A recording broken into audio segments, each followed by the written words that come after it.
जम्मू आ गए, दिल्ली आ गए, अलग अलग जगह पे आ गए, और अभी सरकार उनको करेगी फिर से हम मेरी बात समझ गए? क्या सबके साथ मर्डर हो जाता है? क्या सारी बहुएं जला के मार दी जाती? हेलो स्टूडेंट्स, वेलकम टू पहुंचा लॉ अकेडमी। और आज डिस्कस करने वाले हैं मणिपुर में प्रिवेलिंग सिचुएशन के बारे में।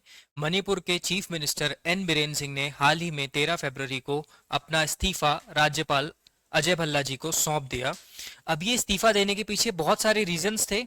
अगर मैं आपको रीजन समझाऊं, पहले मैं आपको वहां की असेंबली का एक मैट्रिक्स समझा देता हूं। वहां पे क्या था, बीजेपी के पास यानी कि भारतीय जनता पार्टी के पास मेजॉरिटी थी स्टेट असेंबली में, प्लस इनके पास कुछ इंडिपेंडेंट विधायक भी थे, जिसमें 11 इंडिपेंडेंट लोग इनकी सरकार को सपोर्ट करते थे। एन बीरेन सिंह जो भाजपा के एक बड़े नेता हैं, वो मणिपुर के चीफ मिनिस्टर थे। मई 2023 में मणिपुर में कुकीज और मैतेईज के बीच में एक एथनिक क्लैश शुरू हो गया। 3 कम्युनिटीज मणिपुर में रहती हैं, जिसमें कुकीज है, मैतेईज है और नागाज हैं।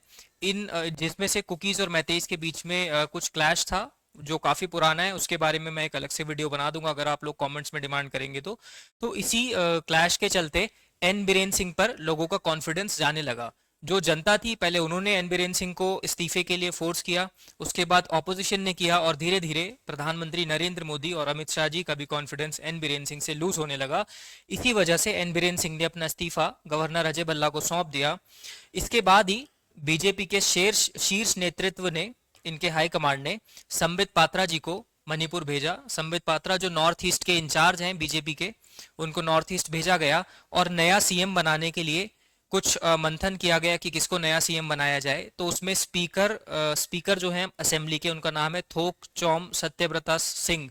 तो ये जो है, इनका नाम सबसे आगे आया, बट इनके ऊपर भी कोई कंसेंसस नहीं बन पाया, जिसकी वजह से वहां प्रेसिडेंट्स रूल इम्पोज करना पड़ा। तो प्रेसिडेंट रूल जो होता है वो नेशनल इमरजेंसी से अलग होता है। National emergency 352 constitution of India में दिया हुआ है, और 356 में आपको देखने को मिलेगा स्टेट इमरजेंसी। स्टेट इमरजेंसी का मतलब है जब स्टेट में कॉन्स्टिट्यूशनल मशीनरी फेल हो जाए तो प्रेसिडेंट का शासन लगा दिया जाता है, यानी कि प्रेसिडेंट गवर्नर के थ्रू वहां रूल करने लगते हैं, और जब तक नया सीएम नहीं बनेगा तब तक प्रेसिडेंट रूल इम्पोज रहेगा।